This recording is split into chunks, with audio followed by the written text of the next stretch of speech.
So yan mga ka-villager, yan motor natin at ngayon magche-change oil tayo. Maganda yung panahon mga ka-villager, pero ang i-change oil natin ay hindi ito. Kung hindi, ang i-change oil natin ay ito. Yan, e-bike e-body. So yan, magtataka kayo, di ba? E-bike yan, wala naman yung makina, walang engine oil yan. Pero sa totoo lang, kailangan nating i-change oil yan as part of maintenance natin. Kahit wala siyang engine oil, ang i-change oil natin dyan ay ang gear oil. Dahil e-bike yan, may makina pa rin yan. Ito, yung gear niya. So syempre may mga gear yan para i-transfer yung energy from makina papunta sa gulong. May gear yan. So yun ang i-change natin, yung oil na ginagamit para dyan. Pero bago tayo magpatuloy sa video na to guys, give us a thumbs up. Don't forget to hit the subscribe button at the notification bell para palagi tayo updated sa mga videos na ina-upload natin. And of course mga ka-villager, huwag natin i-like ang The Villager. Ang The Villager official FB page ng A Day With You Game kung saan tayo nag-upload ng mga lumang videos natin para naman sa mga bagong subscribers natin. So mga ka-villager, ngayon bibili muna tayo ng gear oil. So ang ginagamit na gear oil dito ay pareho lang ng ginagamit ng gear oil sa mga motor. So yun ang bibili natin ngayon. So magbumotor muna tayo para makabili tayo ng gear oil.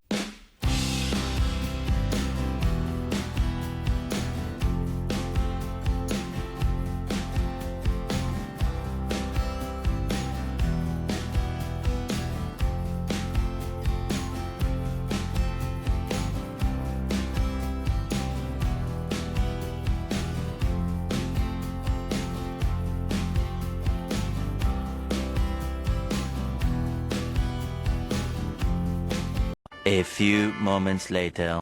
Ayan mga ka-villager, ang gagamit natin ng oil ay Yamalube. So ito rin yung ginagamit ko sa motor ko, sa NMAX natin.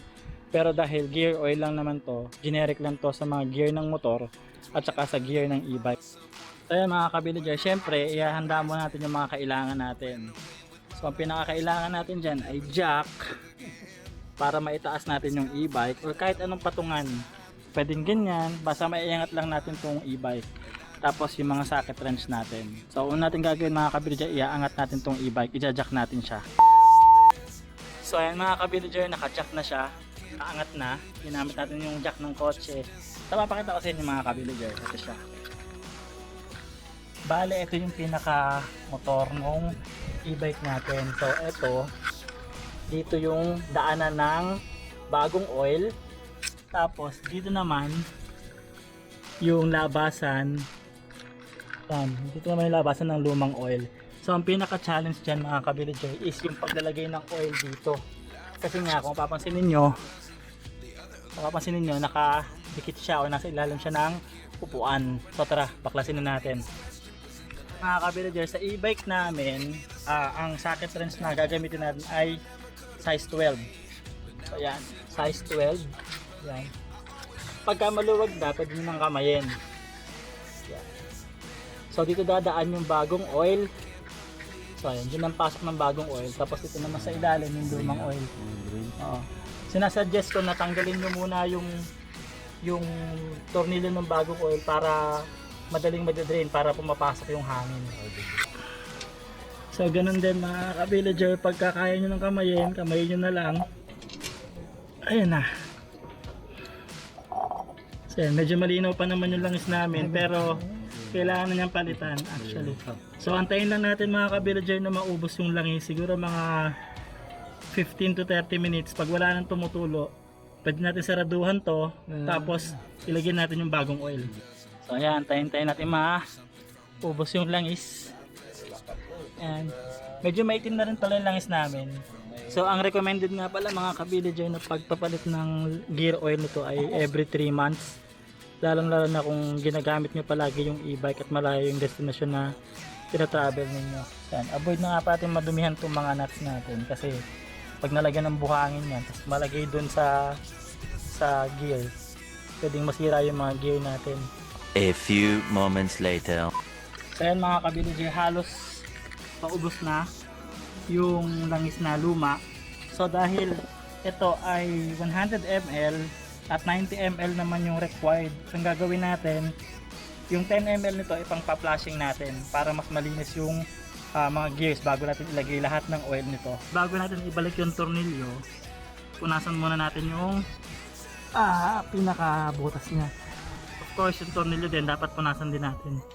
Kasi yan, ang technique dyan, kamayin nyo muna, kapain nyo muna yung thread para hindi kayo mahirapan maghigpit. Pag naramdaman nyo na medyo mahigpit na, saka nyo gamitan ng socket wrench. Sa paghihigpit naman mga kabirjoy, wag naman yung sobrang higpit, yung snag fit lang para next time na mag-change oil kayo, hindi kayo mahirapan magtanggal. Ganun din yung gagawin natin dito sa pinakalalagyan ng bagong oil. Punasan muna natin yan para make sure na malinis. Ganun din yung ating pinaka-tornilyo, punasan din natin yan. Then pwede natin ilagay yung bago nating oil.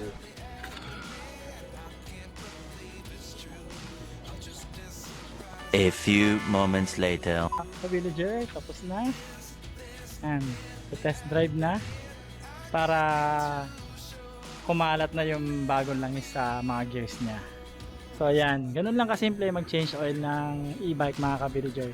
Simpleng bagay pero ang laki ng effect niyan pag hindi natin nagawa. Pwedeng mabungi or pwedeng masira yung mga gears ng e-bike natin at mapapalaki yung gastos natin pag hindi natin yung ginawa at masira yung gearbox ng e-bike natin. So dito ko natapusin itong vlog to mga ka-villager. Sana ay may natutunan kayo sa video na to sa DIY na pag-change oil ng gear oil ng e-bike natin.